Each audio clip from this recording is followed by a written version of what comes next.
bonjour, bonsoir, bonne nuit, bon dia, good morning, good afternoon, mbote losako, jambo, ibwe, betwabu, nabino nyonso ba cher internaute, oyo bomesana kolanda bongo chaîne nabino na kombo ya JM Mosoba télévision et puis na émission nabino kitoko na kombo ya Sens Cynique.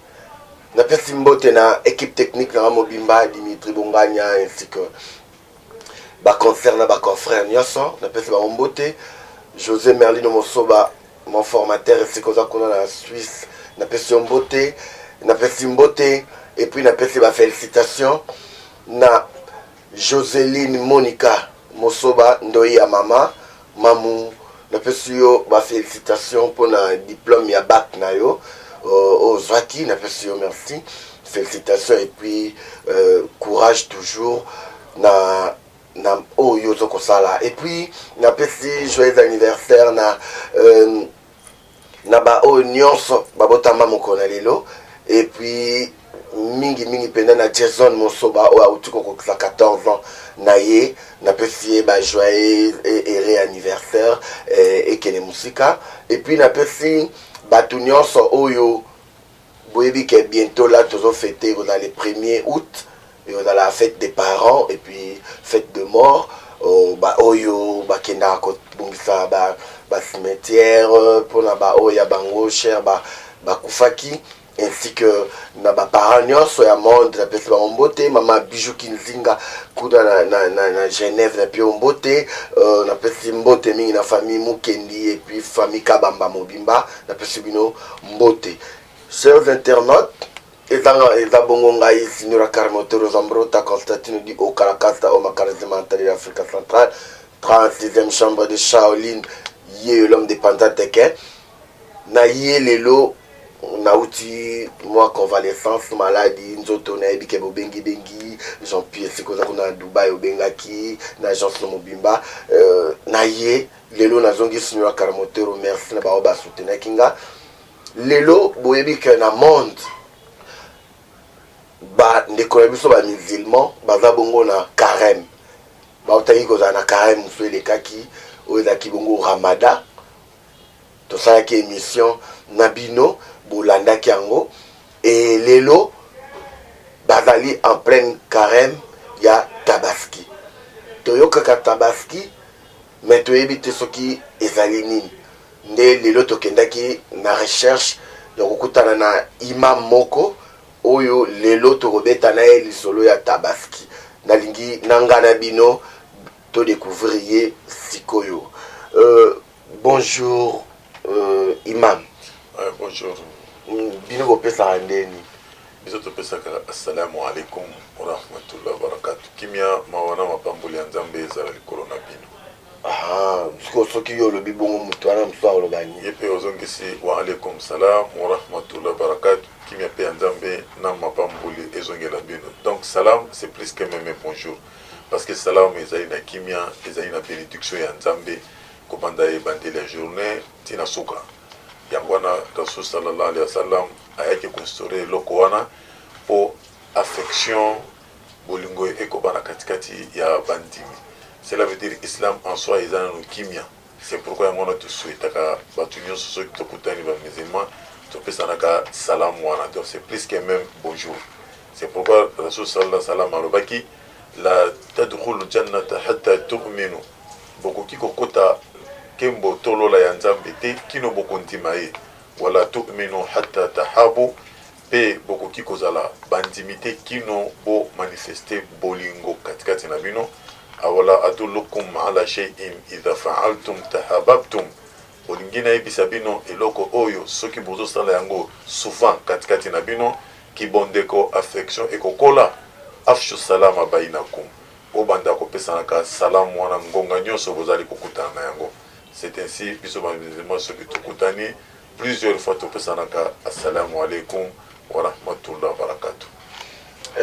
Imam batu ba internet bazolanda yo babengako nani imam nani oza na mosquée nini mosquée no eza wapi Nam alhamdulillah, summa salatu wassalamu ala rasulillah.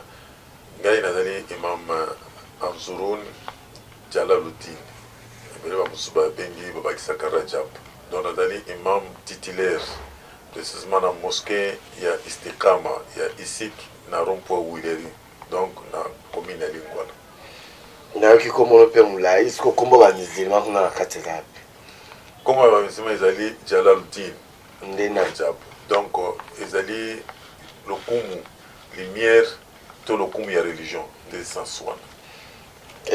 Bachers internautes boyoki bocomprendre que toza na imam Anzuruni oyo aza bongo imam titulaire ya mosquée ya Rompo Wileri bomoni kaka na Rompo Wileri mopanzi ya wenze moko ezalaka wana pembeni wana bazwa batransport ekendaka bandal nimsele mbao donc pembeni wana nde esika mosquée ezali imam Anzuruni lelo bato bazotuna trop nalingi nayeba islam eza nini. Nam alhamdulillah, salatu wassalamu ala rasulillah.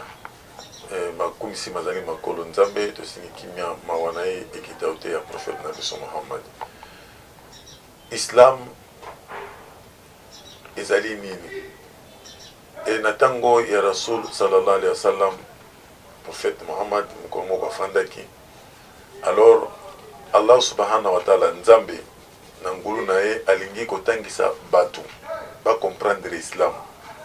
Alors hadisi oyo donc histoire oyo ezalaki rapporté na Umar ibn Khattab, ezali rapporté na Sahih Muslim, ezali ba livre oyo ezali kobimisa mambi oyo tozali ko comprendre Coran, parce que Coran yango moko ko comprendre yango boité il faut prophète a expliquer yango. Alors prophète azali kozwa révélation à travers ange Gabriel.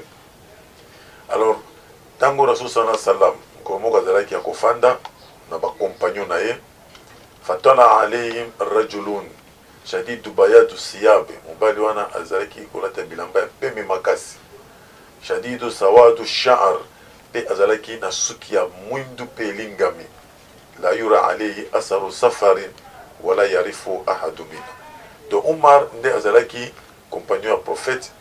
Alobi tango tozalaki na conférence na prophète toye komona mobali moko apparaître bilamba ya pembe eza kongenga suki ya noir, mais mutu moko te azali koyeba batre ya mobali wana te. Cela veut dire ndenge tofandi soki mutu aye okoyeba intel oyo azali mutu ya commune na biso, mais mutu moko te azoyeba apparence na ye te.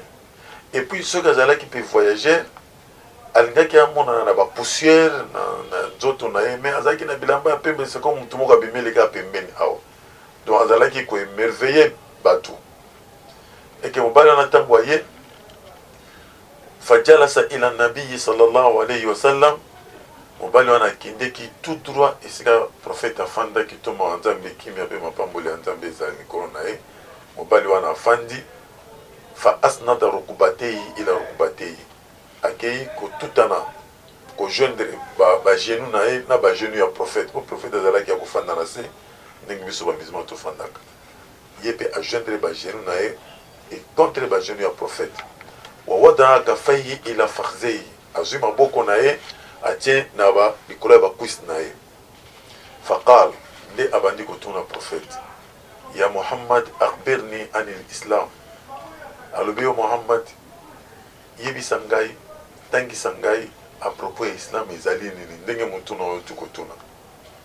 Faqala alayhi salatu wassalam, prophète ayebisiye al-islam an tashhadu an la ilaha illa Allah wa anna Muhammada rasulullah. Islam consiste ya kotémoigner na motema na yo pe oloba na maloba na yo ke nzambe akobondela na bosolo likolo na se azali te, ndenge wana ondimi na motema na yo pe olobi na monoko na yo ke Muhammad azali motindami na ye. Wana ndi islam ebandi wana. Ça veut dire wana soki mutu alobi maloba wana automatiquement akomi musulman. Watuqimu salat, sima ya kondima nzambe na prophète na ye obanda kosambela 5 fois par jour. Watuti ya zaka pe o banda kobimisa dim na yo.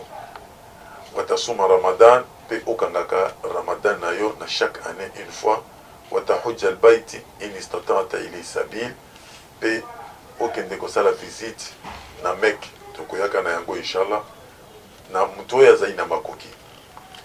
Donc histoire oyo ezalaki molai to soki wana mpona mutu na oyo tuni ke islam ezali nini oyo nde ezali islam. Donc kondima nzambe kotatola na monoko na yo pe ondima na motema na yo koloba yango kaka na monoko te euta mpe na motema na yo ke nzambe akobondela na bosolo likolo azali te bazali mibale te misato te nzambe wana akufaka te azali mpe na lolenge ya kibomutu te to olali na pongi oimagine ke nalotaki nzambe aza boye aza na lipeka te nzambe alobi elesaka misli shay'un wa huwa samiul basir.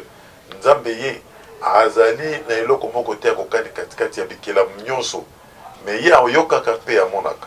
Donc soki olobi ndenge wana okomi musulman e soki wana te wana nde ezali fondation oyo banda kotonga likolo ya fondation makambo mosusu cela veut dire okomi musulman fondation alobandi kotonga losambo mikolo nyonso epuis obimisi omoni na yo osali pèlerinage e okomikanga carême oyo nde babengi islam yango.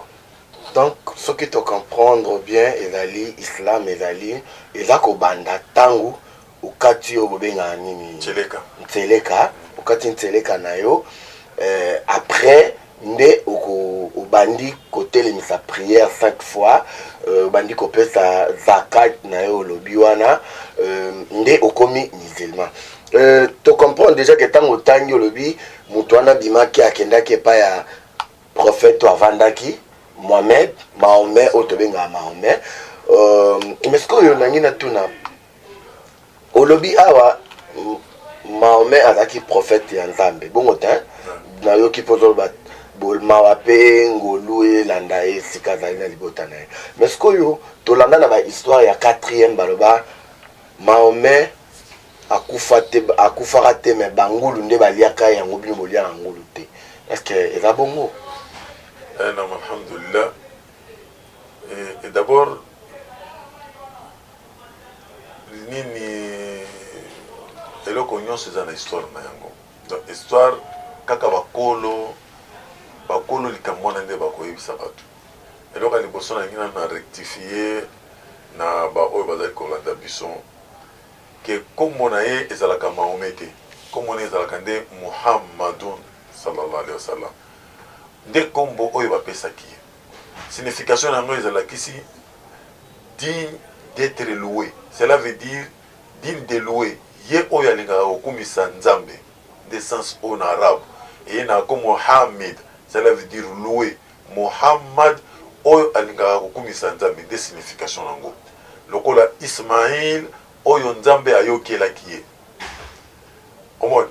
Voilà, bakombo ebele ezala signification na yango. C'est pourquoi même tango moto akotaka islam ya des fois batuna kombo na ezali nani so kombo na yo wana ezali kopesa pasi na bondimi na ya islam automatiquement to changeaka yango. Par exemple kombo ya moto pesi mwana kombo makambo mpona nini o parce que mama na ye ntango azalaki na zemi amonaki makambo ebele siko mwana aza innocent yo mama to papa nde monaki makambo wana pourquoi oya kopesa mwana azali innocent opesa komo makambo ça veut dire abanda komona kama makambo na vie na ye o azanga o po mama na ye ntango azalaki na zemi azalaki kokelela ya mwana aboti mwana pesi kombo azanga bakombo eza mpe ebele oyo soki opesi yango mutu ezali kojouer impact. C'est pourquoi biso nde tozali kointerpele ke bamusulman na bato mosusu banon musulman bien que histoire oyo etangisamaki me bakutaki histoire wana esalamaki me tika kobenga kombo na ye Mahomet te parce que ma na arabe ezali négation soki olobi ma akaltu naliaki te ma katabtu nakomaki te ma swalaitu nasambelaki te soki olobi Mahomet cela veut dire moto oyo nana akumisa nzambe te donc odéfigure kombo ya prophète wana. C'est pourquoi même maintenant le côté balobi ke traduire c'est trahir soko zo tergoliki ko traduire eloko ezakana mwa trahison. Donc biso ba musulman to tikala ko benga kombo na Mahomet te mais ezali de bato oyo peut-être kozanga ou bien peut-être monoko na bango mais j'ose croire que kombo ya mutu bakoki ko changer na monoko mosusu te. lelo soki ozobenga président ya Amérique oyo ezalaki soki Bill Clinton monoko nyonso ozoloba lingala okobengaka kombo wana mais ezokokamwisa ngai kombo ya prophète ya monene ndenge wana lelo 14e siècle avant guerre mondiale kombo wana ezalaki koexiste alors après ebanda kobengama Mahomet toloba tolobasiko Mohammed ndenge olobi de son vrai nom Mohammed qui veut dire personne à louer Dieu bongo non siko akufaka ndenge nini pour bangulu makamba tangisa biso bankamba bangulu est-ce que c'est vrai eza bongo bon d'abord ezali étonnant soki na kolanda nano na histoire okendenga nano na motu na ndenge otuni Mohammed sallallahu salam ye azalaki prophète oyo azwamaki na contraire ya Arabie Saoudite bon na baépoque wana il faut comprendre l'Arabie Saoudite ezalaki désert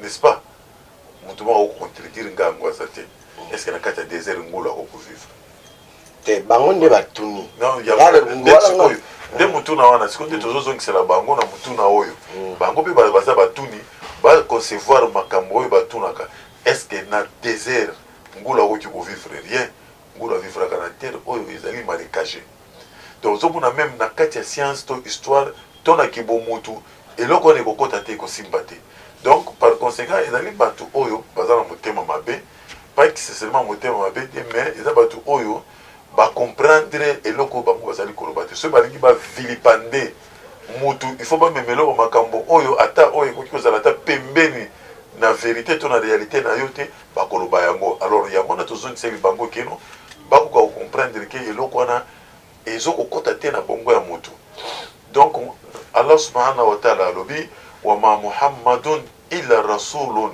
qad khalat min qablihi rusul Muhammad sallallahu salama azalaki nde prophète lokola baprophète balekaki liboso na ye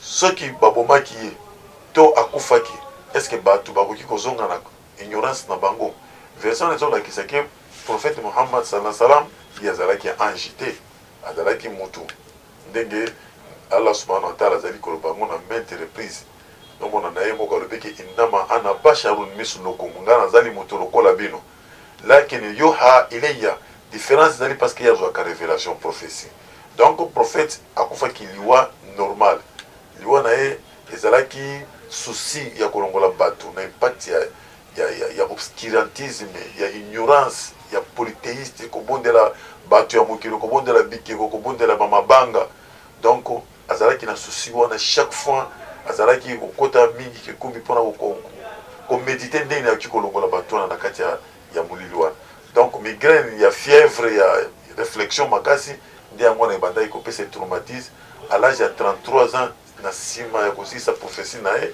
nde akufaki lokola mutu nyonso donc akufa na 33 ans lokola Jésus 63 ans 63 ado yakufaka mokolo ya Jésus yakufaki Jésus mpe akufaki te nzambe amatiaka ye likolo hypothèse akolobi ke Jésus akufaki tokoki kozongela yango mokolo mosusu inchallah donc bakundaki ye est-ce que okoki okunda moto otika liboko likolo to likolo wana ezali mokeri mais nzambe alimbisa bango parce que biso tozali na sens ya kosengelaka motu malédiction te mais il faut koyeba ke même biblia ezolobela yango na Deutéronome verset 14 soki na bosani te nzambe azoloba bikeno Abraham ezali prophète oyo bato oyo nyonso bakobénir Abraham ngai mpe nakobénir bango oyo akomodire Abraham nga mpe nakomodire ye elingi kolakisa en soi version ezolakisaki soki olingi prophète Abraham osengeli ye bolamu nzambe mpe akopambola yo mais soki okritike to olobeli Abraham mabe nzambe akopinir yo elingi kolakisa verset wana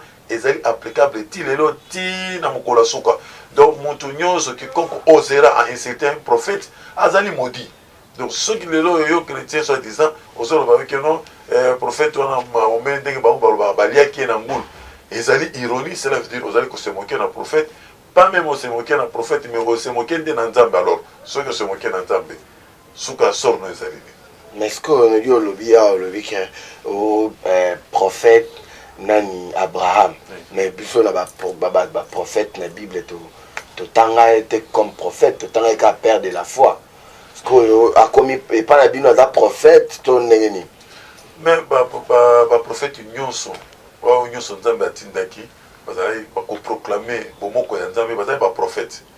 Jésus alobi yango maintes reprises bo soki ye azali père ya foi, cela veut dire foi ya nini ya kondima nzambe. Bo soki ondimi nzambe kondima nzambe ndeni soki nano omoni moto ya koyebisa yo, donc ye wana ye koyebisa maloba ya nzambe nde ye wana prophète. Donc cela veut dire ye Abraham na baoyo nyonso babengami bazali baprophète ya nzambe. Cela veut dire prophète oyo aye komema sango elamu epai ya bato mpona kolakisa bato ke nzambe alingi nini aboyi nini mpe nzambe azali nani. Donc Abraham azalaki prophète ya nzambe. Nani nangi natuna question oyo d'été ya télé 50 vie nani mobali ya mama dada vie savane alobi natuna yo ayokaka bino bokendaka mingi na Mecque na Médine yo lobi prophète abotamaka na Arabie bongo ta sikoyo est-ce que Arabie yango na Mecque na Médine to eza Mecque na Médine eza ba ville mibale ya ba pays où eza un peu éloigné? Non, Arabie Saoudite ezali contrée oyo Maka ezwami. Donc Maka cela veut dire esika oyo prophète abotamaki. Donc abotamaki pembeni ya Kaaba oyo babengi yango eza na nini na pierre noire. Donc nde esika oyo prophète abotamaki na mboka ya Maka. Donc abotamaki après 5 siècles et demi commentaire ya Jésus qui mi nzambe ezala likolo na ye. Donc Muhammad sallallahu alaihi wasallam azali prophète oyo autaki na konte ya Arabie Saoudite précisément na Maka. Mais alors nde esika oyo abandaki musala oyo nzambe atindaki po akoka kolongola batu nyonso na kati ya molili.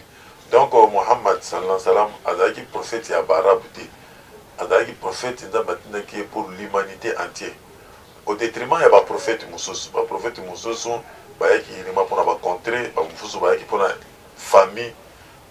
Lokola Jésus simplement ya nzambe akitiaki me likolo na ye, ye atinamaki ilima mpona bana Israël.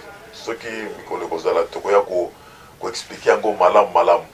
Mais Muhammad sallallahu alayhi wa sallam nzambe atindaki pour l'humanité tout entière.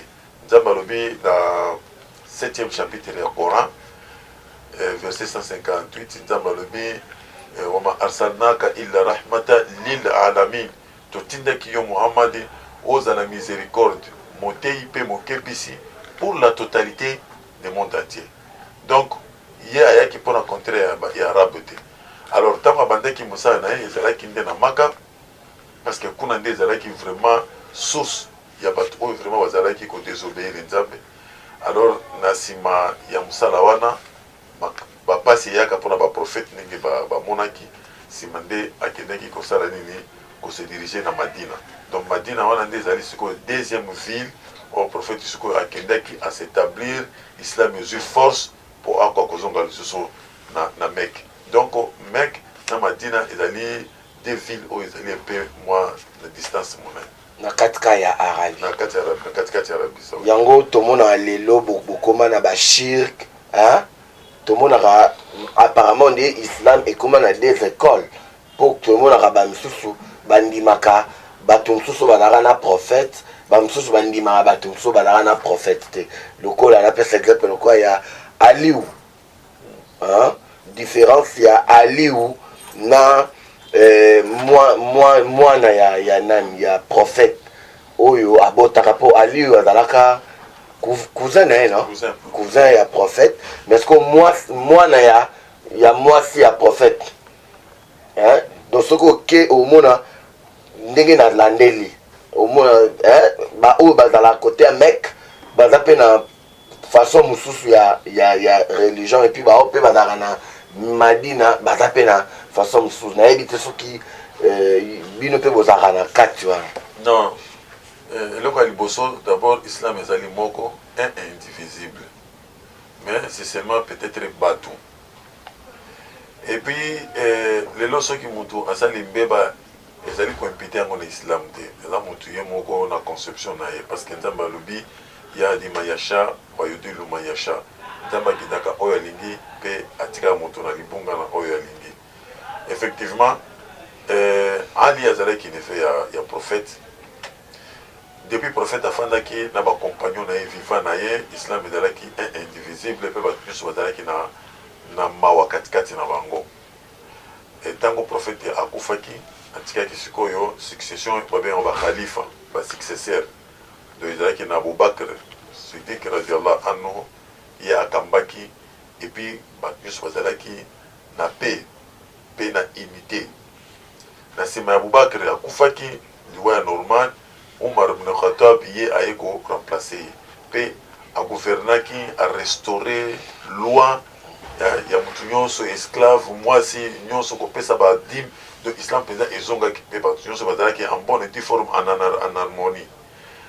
Et alors Omar bapoignardaki na kati ya losambo ye azali komipesa losambo histoire yango mpe ezali mongolai akufi après Ousmane radiallahu anhu ye mpe aye kozwa ntango mpe agere ye mpe baye koboma ye na kati ya ndako après nde Ali radiallahu anhu. Ntango Ousmane akufi ekomaki problème ya bamusulman bayeba nani oyo abomaki Ousmane. À ce moment on a esengeli baprêter seulement d'allégeance epai ya Ali bamosusu alobi tokoprêter seulement sikoyo te ifo tozwa nano bato oyo babomaki Ousmane après kimia soki ekoti nde tokoka kosala nini toprêter seulement d'allégeance epai ya Ali nde esika oyo matata eye kobanda via Ali ekomi na difficulté alongwe na Madina ake na kufa ainsi de suite ndenge akendaki se retrouver na Iran. Alors Iran wana ba pour parler ekomi kosalama entre Ali Muawi azalaki na Syrie na batu bazalaki na Maka na Madina. Et alors na mokuse pe Ali pe aye kosala nini baye koboma ye na mosquée pe azalaki kosambela. Donc biso ba musulman tozaka na bokabwani tozaka na bokeseni te mais batu même na vivant ya Ali na Iran ezalaki batu mosusu babimaki mwa secte ya batu babanda kovénérer Ali lokola nzambe. Et Ali ayebisaki bango moto nyonso babenganga naza nzambe na ye na koboma ye. Voilà, donc ozo comprendre le sentiment ya batu ndenge ezali. Nde à ce moment wana Ali asili kokufa secte wana so ozo ba moke Shia de kobima babenga baza ba partisan ya Ali. Donc wana ça n'a rien à voir na islam te mais ezali maloba pe prophète alobaki que religion ya islam pe e okabwana ndenge ba religion nyonso ekabwana ko la christianisme ekabwana ki prophète pe alobaki pe islam. Donc ce n'est que normal ezali kambo oyo toki lobango na kokute yango pe esisalami mais seulement que nyemoko prophète alobaki soki ekabwani ekozana na ba o bazali bien guidé. Donc bakoma mezana ba Coran ezana ngo les bibliothèque awa soki okoti okomona ba référence wana nyonso. Siko yo moko nde okotala est-ce que ngai nazo sambela ndenge prophète asambelaki to na changer yo moko nde se porter garant. Et alors ceux qui sont musulmans ya Iran ba musulmans ya Madina ba musulmans biso nyonso to sambelaka losambo moko 4 raka 5 swala ezala ba chiite ezala ba sunnite kuna bokeseni ezali te. Jamais au monde a chia asambela au lieu de 4 raka asambela 3 rien. Donc le sambo etikala ndenge wana. Donc po ya komona ke oyo ya bokeseni ezala makamoko ya mwa mike ba opinion ya bato mais islam en soi etikala indivisible. Pour preuve au mona lelo oyo tosala carême ndenge tokoya wana tokolobela yango pe lisusu mutu nyonso na shia na son aza na carême ya mokolo ya lelo kuna na Maka bato nyonso bakei kosala pèlerinage ndenge prophète sallallahu alayhi wa sallam alobaki al-hajjul al-araf pèlerinage ezali nde kotelema likolo ya ngomba ya Arafa pe ngomba ya Arafa eza nde na Maka. Est-ce que yo somona musulman ezala shia ezala so alobi ngai nakei pèlerinage na Tombouctou ngai nakei pèlerinage na ngomba ya Mangengenge rien. Musulman nyonso quoi que ce soit tendance na ye soki comme ko la pèlerinage bango nyonso se dirigeaka vers na Mecque. Donc ozomona keno na ba racine ya islam etikala kaka moko ekoki kokabwana te. Donc oyo mosusu bato bazali koloba ezali mpe ba opinion ya bato mais islam ezali ka moko.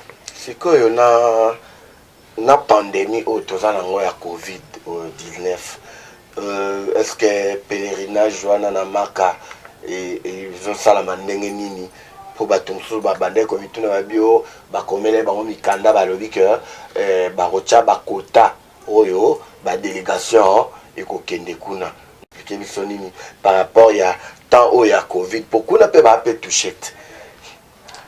Nam, il faut d'abord toyeba Allah subhanahu wa ta'ala ayebisi biso na kati ya buku esatu Qur'an Karim, buku oyo ezali na baselon te. alobi bismillahi rahmani rahim zahara alfasadu fi lbarri walbahri bima kasabat aidi nas. Nzambe alobi mabe oyo bato basalaka na mokili oyo to kote ya ebale soki mabe wana edeborde esalaka ke kanda ya Nzambe eya nde eloko oyo bato bakomprenaka pe te. Si ozomona mingi ebele ya bandako ezotongama awa lokola mayebo, ngai na telemi koakize motu te, mais tozomona barealité. Moto aza na mwa lupango na ye mosusu abotoli yango, lokola babotoli azali na makoki te, ye wana komi kotonga yango. Namoni bandako mosusu ezali bien malaki, bandako ezotongama awa ezali bamosusu bablanchissement ya bambongo muke oyo baza na bambongo na bango licite batongi, ni mingi za badetournement bablanchissement ya bambongo ebele oyo biso toyebi me tokoki kolobela yango bongo te. Est-ce que Nzambe akoki kosepela na eloko ya ndenge wana moto adetourne mbongo ake kotonga bandako? Nzambe ezali illicite. Mosusu adetourne mbongo ye wana kimi amati avion, mosusu amati masuwa ye wana bandi kokende, mosusu atiki ndako po akende zwati na Equateur na kati ya masuwa na ake kokutana na mwasi pe ya bato swati ya bato pete libale ekomi ya makasi na bazuwa. Est-ce que ozomona biloko wana ekoki kosepelisa Nzambe te? Injustice oyo ezosalama awa na mokili ya ndenge na ndenge. Alors sikoyo tellement que mabe soki eleki kolo jugement ya likolo amoni tellement mokili nano ekomi na fin du monde te, ezali na baforme oyo Nzambe asalaka mpo mabe wana ekoka nano kostope ata soki ekosila te me diminue. Yango wana Nzambe atindaka bamaladi lokola oyo ezali pour la première fois te. Et c'est ainsi à travers maladie oyo omonaki ntango basalaki badekretaki baconfinement, bahotel ezali kosalama te, ezali kofungwama te, babar ezali kofungwama te, mais mutu nyonso mpe azalaki aserandalaki compte ke mabe oyo esalamaka mingi na moment oyo mabe wana ediminuaki. Po jamais na mutu oyo akendeki na hotel akokota lisusu te po akoma kobanga eloko wana. Confinement mutu nyonso atikala na ndako na ye. Effectivement mutu nyonso ayebaki oyo bamelaka bamasanga esalamaki mpe lisusu te. Donc ezolakisa par là ke Nzambe azalaka na raison ntango asalaka, ayebaka ntango asalaka makambo wana. Donc soki makambo wana eye ezali na droit ya Nzambe mpo ateya biso bato. Yango wana Nzambe alobi na kati ya esuka verse oyo liyuzuka ba'da alladhi amilu la'allahum yarji'un. Soki souffrance to pandemie ekoteli bato oyo bakufi pe bao bakokufa eza teka bato ya mabe na bato ya malamu pe bakosa po ezala lite ya bao batikali bako kosala nini kodiminue. Voilà sagesse ya makambo oyo tozozala yango. Alors soki esalami tala eloko oyo bato bazali kozwa yango na contamination kisi ezomonana te, n'est-ce pas que ezoteya bato moto akumuna na bao bazali kosambela te bakomi kosambela na confinement oyo bao bazali kotanga Bible to Coran te bakomi kotanga po place ya kokende eza te, akomi kotanga akomi mpe achange. Donc eloko wana ezali eloko ifo motu nyonso azwa yango vraiment na bokebi nyonso. Donc soki eloko wana esalami motu nyonso esengeli atikala na kote na ndako na ye. Na bapays oyo esalamaki, pays oyo ezalaki na yango te, il faut esala nini etikala kote na yango pamba te po maladi wana ekoka kotambola te. C'est pourquoi na Arabie Saoudite bango pe bakangi ba frontière balobi mutu nyonso ezali libanda moya kote ezali te, parce que ezali principe ya Islam la dorar wala durar. Yo so kozala pasi okoki komemela motu moninga mpasi te. Donc okoki koakize motu tort oyo ye amérite yango te. C'est que oza malade, okoki kokota na esika bato baza malade te, okontamine bango. Islam ezali contre yango. C'est pourquoi même na bakonzi ya Arabie Saoudite kolanda na principe ya Islam elobi pèlerinage ya mbala oyo bato bakokota te, sauf bato bazwamaki na kati ya Arabie Saoudite nde bakosala nini, bakosala pèlerinage wana. Bao nyonso bazali libanda, moto na moto atikali kaka na ndako na ye, moye basala yango ezali te. Imam Anzuruni, je pense que internet baolanda biso lelo toza na carême ya Tabaski. Lelo eza nini Tabaski? Non, mais alhamdoulilah, Tabaski, il faut d'abord comprendre eza baterme bato bazwaka yango. Moyen mpe ya kolobela yango kochange wana minute wana ezali te mpo bato bayebeli yango kaka na sens wana. Donc terme wana na l'islam ezali te kombo wana Tabaski, parce que ezomemelanga mpe problème Tabaski soki eza na expression nini arabe, swahili, lingala eyebani mpe te. Mais biso tozali na oyo babengi yango odohiya, c'est-à-dire fête des moutons. Bon, na comprendre eza mpe faute te parce que na ntango wana bato nyonso bazalaki na Afrique de l'Ouest bazalaki koya awa, soki ekomi bapériode oyo bazalaki koboma bataba mpona kocélébrer fête des moutons. Yango wana bakino baye kozwa siko adage wana mpe eza fête oyo mpenza babomaka taba mingi bakomi kosurnomme yango Tabaski, mais eza na terme ya Tabaski wana te. Donc bazwi Tabaski. Batia na langage moko vulgaire kaka ndenge wana. Alors biso bien yango fête des moutons. Donc fête des moutons ezali fête moko ezali significatif oyo ezali fondé oyo Nabi Ibrahim ndenge tokolobela ngo azali prophète ya Nzambe amekaki ye na kondima na ye. Donc biso bandimi toyebi ke mpo obengama mondimi esengeli olekaka toujours na baépreuve koloba aka te ke non musulman akoki komona mpasi te, musulman akoki kozanga te, mais yo ozolobela likambo wana seke okomprendre l'islam te. Musulman aza motu oyo alekaka na atraversaka na baétape mpo obengama mondimi. Étape ya nini? Étape ya badifficulté osalela kibondimi na yo à travers basouffrance, bagalère, badélestage ya kolia. Donc o persister, oyikameli mpiko nde obengami mondimi. Alors ce qui yo okomi kokima pasi, c'est que yo okomi na mondimi te. Nzambe alobi na kati ya Coran na suratu Zumar, Zumar je crois, alobi Ankabut plutôt, alobi ahasiba naso an yutraku an yaqulu amana wa hum la yuftanun. Ese bato bakanisi kaka soki olobi ke yo oza mondimi okomi croyant. Nzamba kotika yo ndenge wana, nzambe nde alobi ndenge wana. Alobi non, très certainement tokomeka bino ndenge tomekaki bayo balekaki liboso na bino. Fala yalamana Allahu alladhina sadaku wala yalamana alkadhibin. Po ete nzambe akoka koyeba nani oyo aza mondimi solo na maloba à travers makambo oyo Tabaski ndesko da to changer kombo ezali fête des moutons.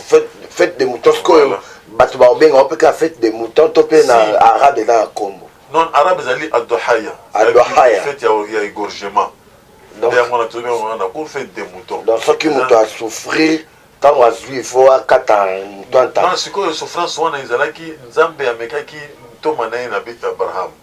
Parce que Abraham il est à partir de 90 ans 90 ans nde Nzambe ayekopesa ye mwana. Azali kosenga ezali l'histoire moko ya mulai. Alors tant apesaki mwana tala na âge ya 90 ans Nzambe nde ayekopesa siko mwana omona fruit ya nini na yo ya makila na yo. Abraham azalaki na affection ya mwana wana de mwana na nde ezalaki Ismaïl. Et alors tango azalaki na affection ya mwana na nde Nzambe siko ya ekomeka. Nzambe amekaka biso à travers banzala, à travers eloko oza na yango ya malamu moko nde Nzambe akomeka yo. Yo kozala ta mosusu ozali na oza millionnaire na bambongo ebele Nzambe azomeka yo alobi kabela moto wana $10. Si okamba yango facilement. vous en prenez, n'est-ce pas? Même il s'agit de ça qui monte aloba alanda qui a linga landaye pour ba sala musala azala discipline naye 3 fois ça ko ibsa Jésus a répondre été albina lingi na sala kaka discipline no Jésus atali aibisi no kende zwa ba momengo no nyonso yango côté kamo côté kaba yango pe soki aussi siko kaba eti esili après olandanga indo comme discipline nanga est-ce que moto ana kokaki yango akokaki te atalaki na sima moni ndako ngai na moni na ngo pasi na sombi yango bobo nakaba na kozwa mususu wapi donc moto wana histoire nango alandaki sur Jésus te donc ye amonaki bien matériel na ye hein pas seulement aboyaki Jésus te mais amonaki bien matériel na ye po atika yango et puis alanda ye dans le côté esimbaki te voilà nzambe amekaka biso na batrafere makambo tozolinga na kati ya mokili awa donc Abraham alingaki mwana na ye kolinga ye koleka nzambe te mais alingaki ye nzambe mpe ameki abi bonzela ngai mwana na yo nde Abraham akomaki sikoyo koyimayima donc na terme ya lingala mwana na ngai moko oyo sikoyo nakende obonzeli nakozwa mosusu wapi mais à la fin de preuve comme ye akomprenaki no nzambe wana nde akela ye mpe apesa ye mwana mpe azali capable ya kosala nde Abraham nsima ya ibtila examen wana andimaki kokende kosakrifie mwana na ye wana Ismaël donc esika akomaki wana ntango alingi sikoyo aexécute nde nzambe alobi no ya Ibrahim kad sadakta royaka osi ondimaki rêve oyo omonaki comprendre koboma so mwana na yo te biso tosali nini wafadainahu bidhabihin azim to remplacer le na place ya mwana to remplacer meme oyo Jibril autaki na ye likolo nde Abraham azwi sikoyo meme na place ya mwana na ye aégorgé. C'est ainsi donc omoni ke histoire wana ezali na makambo ebele ndenge nini papa na mwana bavivra ndenge nini soki opesi promesse epai ya nzambe esengeli yo okokisa yango ekomi elaka alors nde esika wana ntango Abraham ya akokisaki yango malgré abomaki mwana wana te me akokisaki kosala ndenge nzambe atindaki ye comprendre nde nzambe aye kopambola mpe ye alobi mwasi na yo azalaki kozwa zemi te akozwa Sara akozwa sikoyo zemi nde aye kobota sikoyo nani Isaki oyo azalaki kade ya Ismaël. Oh mais na Bible baloba bongo te na Bible baloba nde akendaki kobonza Isaac akendaki kobonza Ismaël te bon si nde yango ngana tukoyo Ismaël ezalaki mwana oyo Abraham abotaki na Agar non sikoyo Ismaël na Isaki nani azalaki ene ezalaki nde Ismaël bon soki Abraham azalaki na bana mibale ezalaki momekano te babengi yango momekano te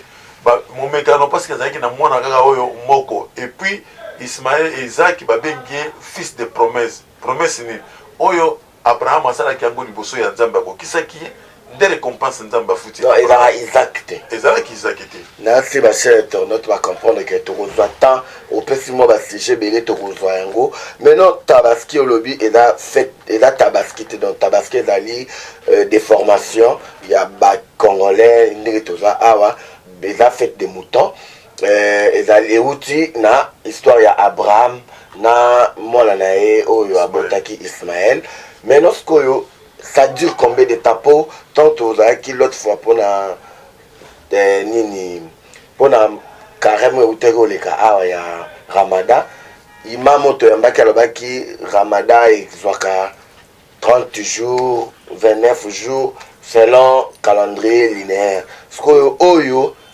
ezwaka combien de jours nam biso carême na biso ezalaka imposé na mutu te ozalaka imam moko alamuki bon lelo toza na carême jeûne sec il y a 3 jours une semaine 100 jours biso tozalaka na mutu moko apesaka commandement na bacarême aza te toza na carême oyo ezali pilier ya islam 4e pilier ya islam nde ezali Ramadan oyo esalamaka une fois na année c'est la recommandation ya Allah subhanahu wa ta'ala nzambe nde alobi يا أيها الذين آمنوا كتب عليكم الصيام كما كتب على الذين من قبلكم لعلكم تتقون obino bandimi na pesi bino obligation ko kanga carême ndenge na pesa ki ba oyo balekaki liboso na bino po ete boka ko banga nzambe do ezali mobeko ko ute pa ya nzambe wana ezali likondi ya munene katikati ya 5 makondi ya Islam donc nzambe asali makondi ya munene na o ezali basuna yango cela veut dire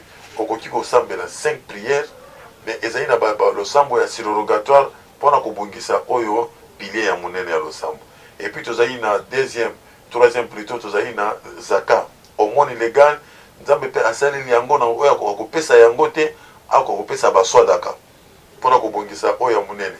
Et puis tozali na pèlerinage nde oyo bandeko basi baza kuna na oyo akokoka kosala yango te asala oyo ya moke babengi yango umra. Alors c'est ainsi carême oyo biso tozali na yango ezali carême oyo ezali ordonné mais ezali likondité ezali obligatoire te mais ezali ordonné et pas prophète. Donc carême ya lelo ezali babengi yango carême ya mokolo ya Arafa. Donc lelo oyo nde ezali bapelere bazali likolo ya ngomba ya Arafa wana. Biso tozali kosala carême oyo prophète alobaki na oyo akokanga carême ya mokolo ya lelo moko nzambe na ngulu na ye akolimbisa masumu na ye ya 2 ans. Donc ozomona islam en soi ezali religion ezali na pété na makambo ezali pété puis soki osali yango conformément ndenge nzambe alobi na prophète na ye ozali kozwa automatiquement babolamu ebeli. Donc carême ya lelo ezali obligatoire te mais ezali recommandé tana nano récompense oyo nzambe andimi kolimbisa masumu ya 2 ans année passée na année oyo ekoyaka. Donc ezali mokolo ya lelo toza na carême yango ezali mokolo moko na ndambo un demi journée. Donc c'est que lobby na tongo de vendredi mpona kokende kosambela bien que tozali na moment ya nini ya confine ya nini ya état d'urgence sanitaire. Donc tokotosa d'abord maloba oyo nzambe na prophète ya lobby na maloba ba ordonnance ya mokonzi ya mboka ke bato nyonso bakotika na bandako na bango bakocélébrer idi ezali adoration esengami te kaka obligatoirement il faut kaka na stade soit na lisanga ya bato okoki kosala yango meme na kati ya ndako. Donc problème nde oyo tozali na yango ça veut dire lobi bato bakolamuka lisusu na ndambo ya carême odela ya ba 9h soki tosambeli deraka oyo ya ndenge tosambelaka mokolo ya ouverture ya nini ya idi ya tabaski. Après bato nyonso bazongi fête nde bandi fête ezali ya vendredi et puis samedi fête continue dimanche fête continue lundi fête continue. Donc oyo azwaki na makoki ya kozwa meme ata taba lobi te akozwa azwi asala effort azwi yango samedi aégorger acélébrer yango oyo azwaki mpe makoki ya samedi te dimanche acélébrer yango siko wana ozapeka na carême. Non, carême ezali susu esili nango carême osilaka ntango lobi vendredi tosisi losambo ya teraka wana ndenge tokutaka na bastade. Donc soki lokola lobi ya carême nini losambo ya stade eza te. Donc kaka bato basambeli na partir ya ba 9h osambeli mpe esila ale bobandi na bino fete na bino. Natangaki na hadisi moko balobi moto aza na carême jour afungolaka carême ya oyo tolobi ya fête des moutons aliaka kaka aliaka te banda akoliaka nyama baégorge bongo te. Non eza bongo te. Donc ezali soki bosilisi fête ebandi wana ça veut dire que bokozonga na bandako ba oyo bazalaki na makoki bazeli imam ya égorger. Donc yango na après juste fête après juste losambo imam ye akati sima bandimi batikali ale babandi mpe kosasa ya bango. Donc ntango bandi kosasa eza te ke okolia nyama wana na minute wana faut lamba yango.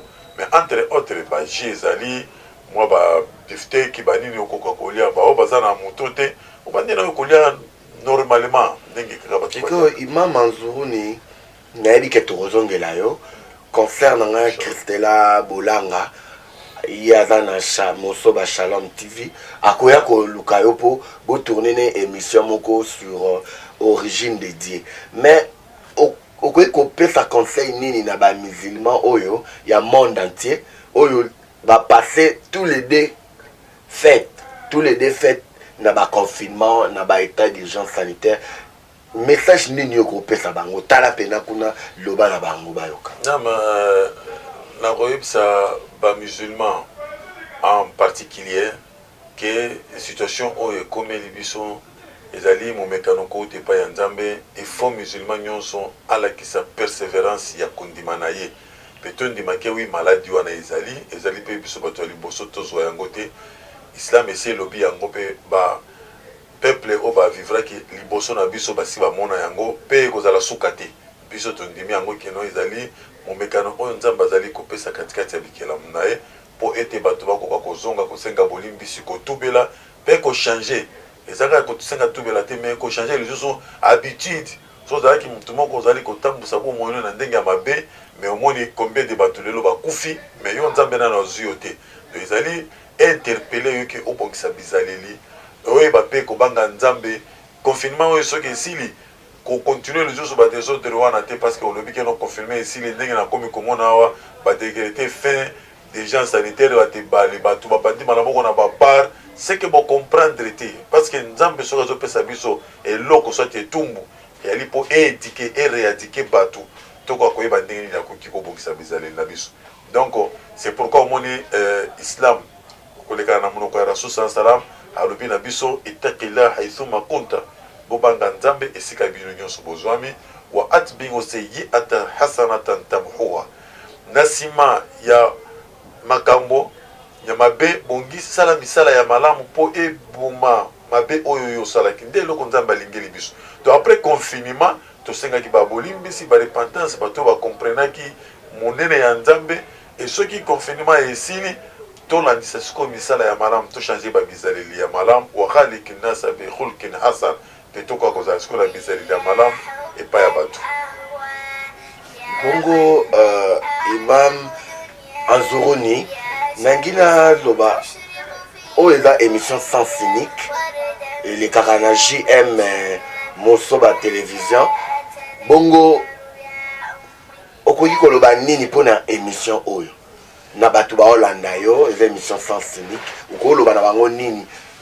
okoloba na bango nini mpona émission oyo vraiment bon liboso nakomisi na nsima nakomisa nzambe na remercier bino na émission sans cynique vraiment ezala mbala ya suka te donc to continuer parce que nayebi ke bato ebele bazali kolanda yango et na souhaité vraiment bino plein succès que boya komonaka biso au moment voulu en tout cas biso mpe tozali disponible vraiment mpona koédifier masse oyo nyonso ezali na nsima ya émission sans cynique bongo message ya suka na yo na bambote na yo basalamu na yo kopesa epa banani donc message na ngai d'abord il faut nayebisa biso ke non bamusulman islam eza religion ya kimia eza religion ya brutalité te ezali ya terroriste te ezali mpe ya vengeance te kimia ezali kimia kolukela moto esika oyo mpasi ezali yo memela ya kimia nde religion vraiment en soi ndenge ezali na koprofite mpe kopesa bandeko nyonso bakolege na ngai baimam epuis napesi bato ya CMRDR na kimia ya nzambe ekoka kozala mpe na bango mama juma epuis napesi mpe en général bachrétien bakoka mpe toyeba vraiment ndenge kobanga nzambe tocontinue na kocomprendre kosala recherche parce que nzambe alingi bato bayeba ye alors oyeba il faut sala recherche et soki te kamba moko nayebi nzambe soki wana te il faut ocontinue kosala mpe barecherche pour découvrir nini nzambe alingi. Je pense que boyoki imam Anzuruni biso pe tolobi na sans cynique monoko moko na boss na biso José Merlin Mosoba tolobi merci ndenge odisposaki temps et puis ndenge ndimaki ko répondre à ba question na biso eza pe mbala liboso asuka te à chaque fois que tu en as besoin non tokoya toujours tokobenga po tozwa toujours ma solo et pas en tout cas merci. Chers internautes, vous comprendre que tu commis na suka ya émission la biso. C'était bien moi, Signor Carmotero Zambrota Constantino, dit au Caracasta, au Macarizimanta de l'Afrique centrale, 36e chambre de Charlie, l'homme dépendant, qui est Nazongi déjà, na bela qui est Nazongi. Naïeb Sibino, Bouyebi sans cynique, tu mets ma batte na droit chemin, vous comprendre que Tabaski, les alliés des formations. Il y a bakinondi ba monaki ba bandai ko mona ba sénégalais ba daki ko bomanta bande ba benga kiango ba surnom kiango Tabaski à vrai dit ezali combo ezali fête des moutons o euti et pas ya Abraham tangu nzambe amekaki na mwana ne ya liboso Ismaël tokoya parce que ekomi des versions tokoyeba est-ce que ezalaki Ismaël nde babakendaki kotumba mbeka to mpe ezalaki oyo mosusu toyebi wana babimisa na Bible. Sur ce nakoyebisa bino déjà semaine prochaine oyo ekoya boyeba ke tokozala na imka kuna tokende na betela bino lisolo wana na 60e anniversaire le 30 juin na betela bino lisolo ya IMCA esika makamna so bandaka ya le 4 janvier makamna so bandaka kuna tokozonga na IMCA potoyeba ezalaki nini IMCA ngweza nini lelo komi wapi pona nini et puis toza pe tokoya kolakisa bino le vrai sens ya 666 origine ya 666 utaka wapi et puis boyeba ketoza bongo na la charte de Mandeng oyo tokoya kolakisa bino po bo comprendre ndenge nini ezali et puis tokoya koyebisa bino pe l'os du Shango oyo ezali bongo mukuwa oyo to pe nzete oyo bamonaki yango na lac Albert oyo ezali bongo père to pe mère ya science oyo tobengaka bongo arithmétique. Sur ce, na lingina sabino ba cher internaute na ngina pandanteke tous les cascos na découverte oui que tolobaki une émission oyo chaque émission to banda ko la découverte oui sabino ba premier ba inventaire biloko to mona lelo ba nani ba inventaki yango to yebisaki bino ke ba noir nde na sengi na équipe technique nanga ba memangai na sima na ko to landa oyo ezali bongo invention to pe découverte na biso na pandanteke.